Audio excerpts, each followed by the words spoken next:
Welcome back, Meadow Makers. Thank you for visiting our channel again, despite how sporadically and intermittently that we upload videos. But hey, we don't like to spam you. What I'm showing you today is third year in with the Meadow. This is Creeping Buttercup. The leaves are quite distinctive, as you can see there. We probably noticed it last autumn and didn't do anything about it. We're quite lazy gardeners, but this is our attempt to deal with it from the spring onwards. This is March 2025. You can pretty much tell it's taken over where the grass would have been. It is now Buttercup Central, and this is our attempt. But hey, at least it does flower. There's worse things to be invaded by. It's certainly very dense, it's very close. If you see it, I'd recommend you get on it in a way that we didn't. So here is my first run through. I'd looked through a few YouTube videos to see what people recommended, obviously without using pesticides. We don't use pesticides, we never will. There is no point poisoning the soil to kill one species when it will affect so many others. So basically what I'm doing there, and I'll try to link to the videos that I found, it's basically, there's the root, not too deep. It's basically take the cake of soil up and then just hand pick out, avoid some worms, look how fat that one is, hand pick out them from just manually combing through the soil. It feels like detangling hair in a way. And then, you know, try get as much back as you can from that soil so you don't waste any. It's difficult, it's laborious, it takes a long time. As you'll see, I pretty much only manage a quarter strip, if that, of our square. But I figured if that's as much patience as I've got, then fair enough. So you can see that way, yeah, I've got a big cake of soil there, and I'm just shaking all the soil out and holding the buttercup by the leaves in the hopes that essentially what I'm left with at the end is mostly just buttercup. It works well, but it is time consuming. It is boring. I recommend music or podcast. But it did have some effect. I think better tools, rakes, etc. Although rakes just break it up rather than... The reason why I do this method is because you can be thorough and you're not just breaking bits off that then will flourish again.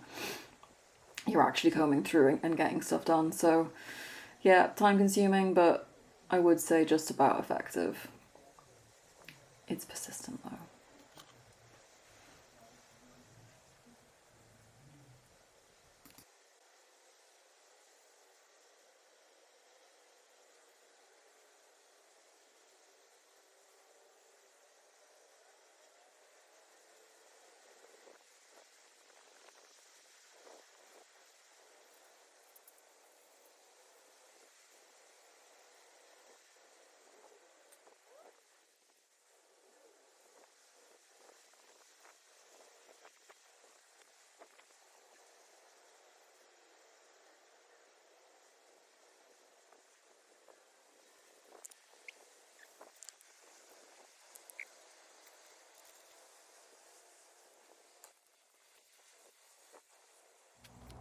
The inherent problem with this is that, one, buttercups look a lot like other plants, so the leaves aren't quite as... I mean, they're fairly distinctive, they're not quite as distinctive as how they were for our sycamore trees that kept growing. You could tell instantly it was a sycamore tree. But yeah, this looks like a long runner coming off the buttercup. The more videos that I watch, the easier it gets. But, you know, yeah, that is one, but all the leaves are a bit ruffled, so it's kind of harder to tell. And then you've got to just try and keep anything else in there that isn't a buttercup. There's some nice grass there, but luckily, you know, it's the beginning of the spring and we don't really care how the meadow looks. All we're trying to do is prep it for a good summer. Yeah, so... You know, that's the whole point of these videos. It's an experiment, it's trial and error. The more problems we have, the more we can show our attempts to fix.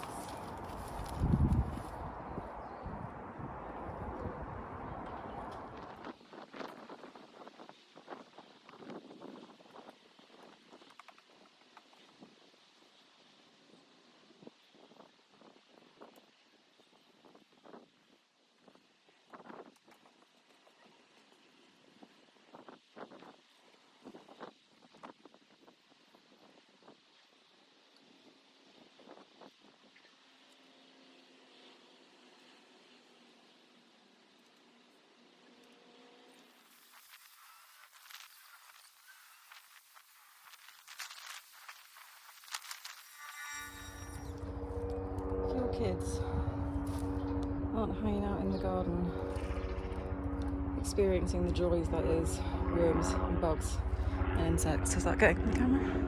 It is. Hey, little guy. Then they're not doing it right. You're not doing it right. Although I'm not good with spiders, I'm really good with lice, worms, anything that looks a bit more harmless, because I don't know, just as a kid I played with them and, you know, I never hurt them. Bye, wormy. I'll put you back where you belong in case your friends are there. It teaches you to handle things gently. It teaches kids how nature works. Tell them all about how the soil is made by these little guys just eating and pooping. Eating and pooping. If your soil's got a lot of worms, it's healthy soil. Hashtag not an ecologist, but I know that. Oh, he's so cool. You see lots of baby worms. I'm doing this too. I try very hard not to move them and disturb them too much, unless obviously like get a guy like this that comes up in a chunk of soil. Just try hard to make sure you do. I mean, I think I did nip the end of the tail off one yesterday. I don't think it died, but I think I just nipped the end of it. I assume it was the tail rather than the head.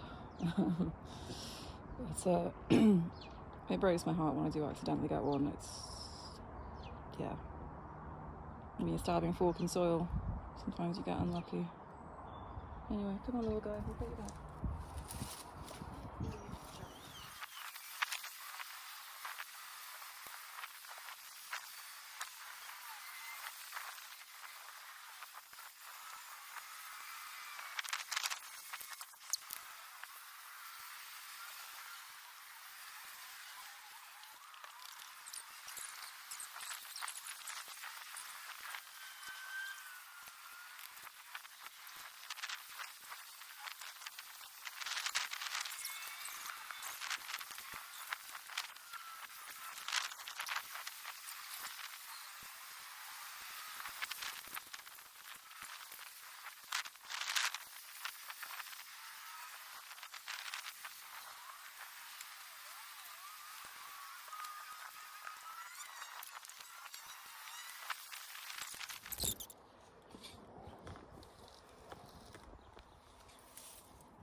Temptation just turn it all and see what happens.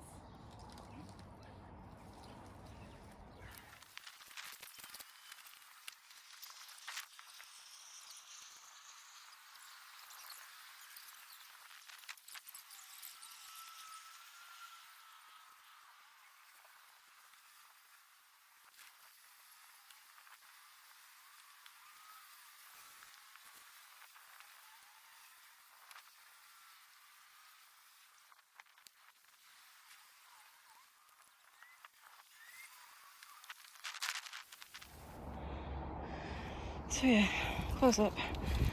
This is what we're left with. So I'd say maybe a quarter. But yeah, there's obviously still little bits of creeping buttercup around, but they are massively depleted in number. At the edges, they're particularly strong, which is why I went quite hard this edge. They were quite deep in there, very rooted. I mean, this is all tangled up. So yeah, that's a buttercup leaf, that's a dandelion leaf, and they're just all tangled together, and we don't want to get rid of any dandelions, but you know, there is collateral damage. But yes, what I wanted to show was slightly muddy, but these little guys, these little dandelions are about to flower. This, I at first thought a buttercup, but it is not a buttercup. It's one of our meadow flowers from last year. When that flowers properly, I can ID it. Yeah, and so there's tiny glints of flowering life. We just want to hurry it along as quick as we can. I've already forgotten what that is, but we've got 3, 4 of them. To be honest, one of them might come out. I don't want, again, if we can see something starting to dominate before it dominates, we should probably do something. Oh, these guys are flowering. Orange ones, also forgotten. And rosemary's flowering. Hi, rosemary. Doing great, the rosemary, probably too well. Everyone told us it would do too well, but we'll prune it hard. I'd like to grow some mint as well, but I've been told at all costs to keep that in a pot, so I will. We just wanted something nice for this corner, and we knew that rosemary flowered nicely too. And yeah, the lavender's very strong. It's not its flowering time yet. It's get rid of all its dead stalks time, because it's March now, and it's good to leave for composting and for bugs and stuff and bird nests. That's not a flower. That is a plastic flower that is blown in from someone else's garden. Hello, plastic flower. That'll find a new home. And all the kitties have abandoned us. No kittens. Enjoying the sun, I'm sure. Whew.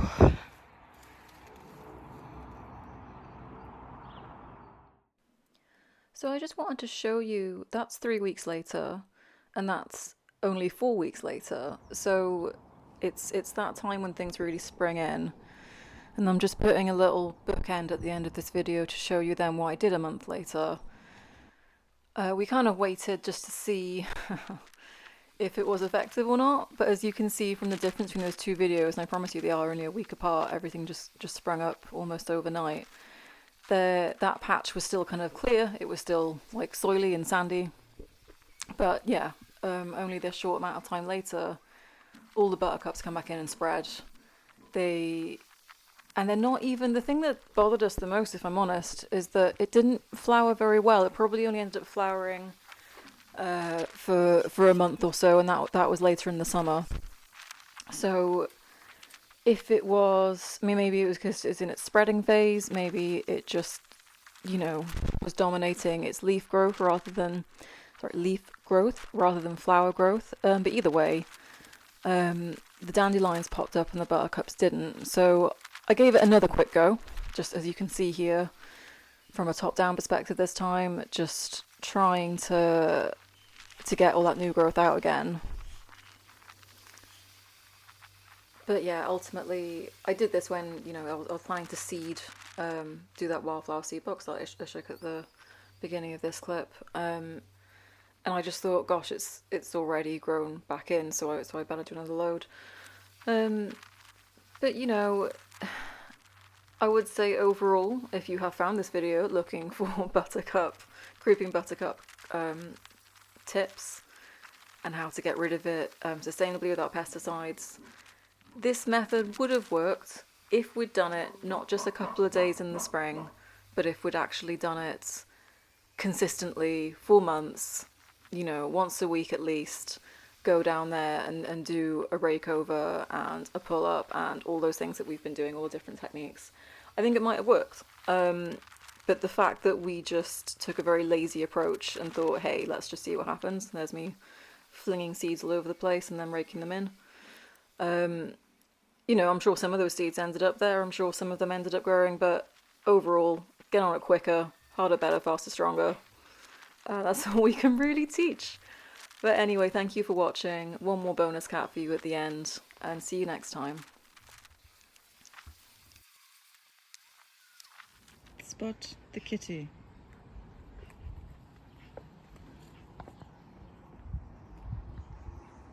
Have you spotted her yet?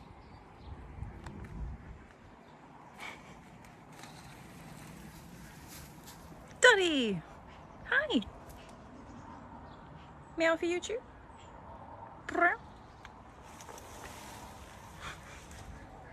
Hi, it's just me.